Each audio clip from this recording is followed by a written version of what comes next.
เดือดเป็นเดือดพอผู้ศรีวิไลเปิดหน้าซนกับคนที่มีชื่อว่าลุงยามดูหมินดูถูกถ้าบ่มีที่ดาลาวคงจะบ่ได้ที่อยู่ที่นอนคงจะบ่ได้ทางเข้าบ้านว่าสั้นดีทักทายสวัสดี FC แฟนคลับทุกทานกันแล้วกันมาพบมาพ่อกันคลิปนี้ เป็นเรื่องเดือดห้อนในแวดวงการหมอลำของพวกเขาโดยเฉพาะครอบครัวศรีวิไลเกี่ยวข้องกับพอภูเกี่ยวข้องกับน้องธิดาลาวเกี่ยวข้องกับลุงคนหนึ่งที่พยายามเข้ามารบกวนบ้านศรีวิไลเป็นประจำที่ผ่านมามันมี4-5 คนอิงตามพอภูศรีวิไลเว้าพอภูศรีวิไลว่าแต่มีประมาณ2 คน 3 คนย้อมถอยไปแล้วด้วยความดีแต่ว่ามันยังมีคนหนึ่งชื่อว่าลุงยามซึ่งอาชีพของเพิ่นก็เป็นอาชีพคันชิบาลแล้วก็เป็นอาชีพที่ค่อนข้างว่าอยู่ในระดับล่างๆแต่ว่าค่อยก็บ่ได้รังเกียจนะยามแต่ละคนรอบ่พอแต่ละคนนี่บ่คือกันจิตใจบ่คือกันค่อยเว้าเฉพาะเจาะจงแต่ลุงยามคนนี้ใส่ตนเองคำว่าลุงก็อยากสุภาพหน่อยนึงแต่คำเว้าคำจ่าเวลาที่ส่งคอมเมนต์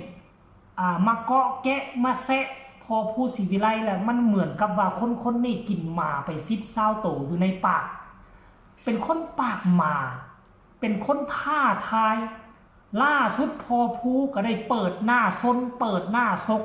พร้อมที่จะไปหาเจ้าหน้าที่ตำรวจพร้อมที่จะให้ไปแจ้งจับแจ้งความกันพุนาขั้นเก่งและแจ้งความมาขั้นท่าว่าพอภูศรีวิไลเว้าพิษว่าซั่นเด้ลักษณะคือดูถูกพอภูดูถูกแม่เพิ่ง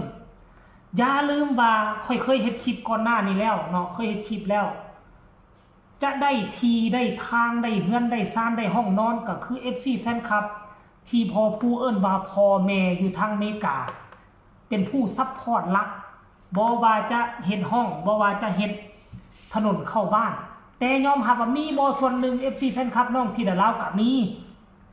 แต่มันก็บ่มากมายกายกองคนนี้มีเจตนาเว้าบิดเบือนก็คือ1มาได้ถนนก็เพราะน้องธิดาลาวไปขึ้นคอนเสิร์ตก็เพราะน้องธิดาลาวได้มาไล่หลายความหมายของเพิ่นว่าแบบนี้นะตู้ใส่พอผู้ศรีวิไลว่าได้เอามาไล่ของน้องธิดาลาวได้เอาเงินทริปธิดาลาวกับ FC แฟนคลับของนี่น้องธิดาลาวโอนมาให้ร่วมกันแล้วจึงได้ดินตอนนี้มันเว้าผิดใดเงินส่วนหนึ่งมาจาก FC แฟนคลับของน้องธิดาลาวก็จริงมีส่วนหนึ่งมาจากคนที่เป็นพ่อเป็นแม่ฮักของพ่อผู้ศรีวิไลอยู่อเมริกาทั้งถนนทั้งขั้นห้องแล้วส่วนหนึ่งบ่พอผู้ศรีวิไลก็ไปขอยิบยืนจากผู้นั้นผู้นี้เอา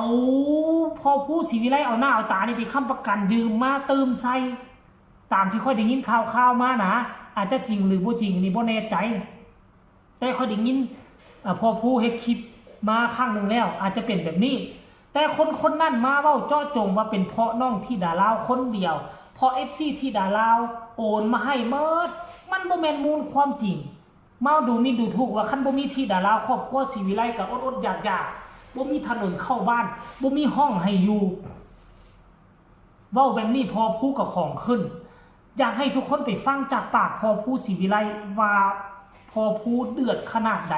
ขออนุญาตพอผู้เด้อเฮ็ดมานี่บ่ได้มาซ้ำเติมบ่ได้ว่าสิมาขายหน้าอยากให้คนที่ดูหมิ่นดูถูกเจ้ามันได้ฮู้ความจริงไปชมคลิปเรานี่แล้วจังมาพ้อกันในช่วงต่อไปได้ห้างเด้นะครับเข้าประเด็นเลยเพราะว่าคือผู้บ่าวผู้อดทนมาหลายแล้ววันนี้เอาชื่อขึ้นนะเอาชื่อขึ้นแล้วก็ขอถามตรงๆเลยแบบลูกผู้ชายเหมือนกันนะครับจะคุยกันแบบตรงๆเลยคนที่ชื่อลุงยามนะครับลุงยามจะลุงยามลุงไม่ยามผมก็ไม่รู้หรอกครับ แต่ว่ามันบ่อยมากครับที่ผู้ชายคนนี้เนี่ยมันเที่ยวมาแซะเที่ยวมาอยากจะพูดให้มันยังไงผมก็ไม่รู้นะครับอยากที่ต้องการยังผมก็ไม่รู้นะครับต้องการให้เกิดความแตกร้าวสามัคคีหรือต้องการอะไรผมก็ไม่รู้นะครับแต่เขาใช้ชื่อว่าลุงยามนะครับเขาเขียนบอกว่าถ้าบ่มีธิดาลาวกับบ่ได้บ้านบ่ได้ถนน บ่ได้ที่บ่ได้ถนนนะครับผู้บ่าวผู้เอาติดไว้ให้เบิ่งนะครับให้พี่น้องได้อ่านนะครับผู้ชายคนนี้แหละครับ บ่อยมากเลย ผมก็ไม่ตอนแรกก็บ่ค่อยหัวซาหรอกครับบ่ค่อยหัวซาแต่ว่ามันบ่อยเกินนะผมไม่รู้ว่าคุณเข้ามาเพราะอะไร อาจจะบอกว่ามาชื่นชอบมาเพราะชื่นชอบธิดาลาว ถ้าคุณชื่นชอบธิดาลาวนะคุณไม่ควรที่จะสร้างประเด็นอะไรก็ตามที่มันจะแตกร้าวสามัคคีที่มันจะดูแล้วไม่ดีนะครับ ถ้าเจ้าที่บอกว่าย้อนมีธิดาลาวจังค่อยได้ทีได้ถนนลุงยามคุณต้องย้อนกลับไปดูนะว่าคอยในอยู่บนถนนเส้นนี้มาจากปีถ้าไม่มีเด็กคนนี้ก็ไม่มีบ้านไม่มีถนนไม่มีที่กล้าพูดแบบลูกผู้ชายไหมกล้ายอมรับไหมโอ้โหมึงพูดหมดเลยนะเงินล้านนึงเนี่ยพูดนะพ่อกับแม่กูอยู่พูดนะอเมริกามันส่งมาให้เงินถมทีเป็นแสนกับพ่อแม่ส่งมาให้เงินสมรถสมลาก็มีแต่พ่อแม่ส่งมาให้มึงเป็นใครวะกล้าพูดแบบนี้ได้ยังไงพูดต้องมีข้อมูลสิครับคุณจะพูดอะไรก็ตามคุณต้องมีข้อมูลคุณต้องมีดีๆไม่ใช่ว่าจู่ๆแล้วมาอยากจะพูดอะไรก็พูดสิโอ้โหคือมันไม่เหมาะนะกับชื่อของคุณอ่ะไอ้ลุงคำว่าลุงเนี่ยเปลี่ยนเป็นไอ้นั่นไอ้นี่ดีกว่าอย่ามาเรียกตัวเองว่าลุงดีกว่าผมว่านะแถวพอผมพูดบ้างอ่ะจะเป็นจะตายนะทีนี้คอยดูนะจะเป็นจะตายดิ้นตายนะทีนี้พอเห็นบ่ทุกคนที่ผ่านมาบ่เคยเห็นพอพูดแสดงอาการแบบนี้บ่เคยเห็นพอพูดเดือดดาลขนาดนี้คงจะเหลืออดเหลือทนเฮาก็ฮู้จักกันดีว่าเนาะคนเฮานี่นะความอดทนของคนเฮามันมีขีดจำกัดมันไม่มีขีดจำกัดจะมาดูหมิ่นดูถูกกันทุกมื้อทุกวันพยายามมาเกาะมาแกะพอพูดสิวิไลเห็นแต่ละครั้งลบไปแล้วพยายามบ่หัวซาแต่หมอนี่มันได้เดิมยิงเฮาบ่ตอบโต้ยิงเฮาบ่หัวซามันยิงเฮ็ดให้เฮาหลายขึ้นพยายามอยากเฮ็ดให้พอผู้แตกแยกกับ FC แฟนคลับของน้องธิดาลาวอยากให้ FC แฟนคลับธิดาลาวแอนตี้พอผู้เพื่อสร้างความแตกแยกสรุปแล้วเป้าหมายของมันก็เพื่อหยังเพื่ออยากเฮ็ดให้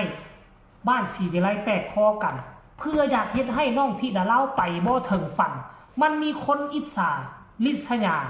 เด็กน้อยตาดำๆคนหนึ่งอายุ12 ปีท่านผู้ชมคนแบบนี้บ่สมควรที่จะเอามันไว้พอผู้ศรีวิไลต่อนี้ไปบ่ต้องย่านเขาสิมาปรับมาใหม่หรือแซดมาหาค่อยก็ได้อยู่ทางฝั่งลาวแคปเอามาบ่กล้าเปิดหน้าบ่กล้าแขนค่อยสิเป็นผู้เปิดค่อยสิเป็นผู้แขนให้เพราะว่าซุมเจ้าอยู่ทางฝั่งไทยกฎหมายฝั่งไทยคือมันกฎหมายกล่าวหาสามารถฟ้องกันได้สามารถแจ้งความกันได้ส่งมาหาค่อยอยู่ทางฝั่งลาวนี่ค่อยยินดีค่อยจะจัดการให้หมดเปิดหน้าเปิดตามันเอามาแขนให้ FC แฟนคลับถล่มมันย่าให้มันได้บุดได้ให้มันได้เกิดที่พอผู้ออกมาเปิดหน้าซ้นถูกต้องแล้วค่อยสนับสนุนเจ้าท่านผู้ชม FC แฟนคลับสำหรับ FC ที่ดารา FC บ้านศรีวิไล FC พอผู้พวกเจ้าคิดแนวใดต่อเหตุการณ์นี้สามารถคอมเมนต์มาได้หาทางออกร่วมกันฝากกดไลค์กดแชร์กดติดตามที่สำคัญอย่ากดข้ามโฆษณาสำหรับคลิปนี้เจ๊เบาลาวลาทานผู้ชมไปก่อนสู้ๆพอผู้สบายดี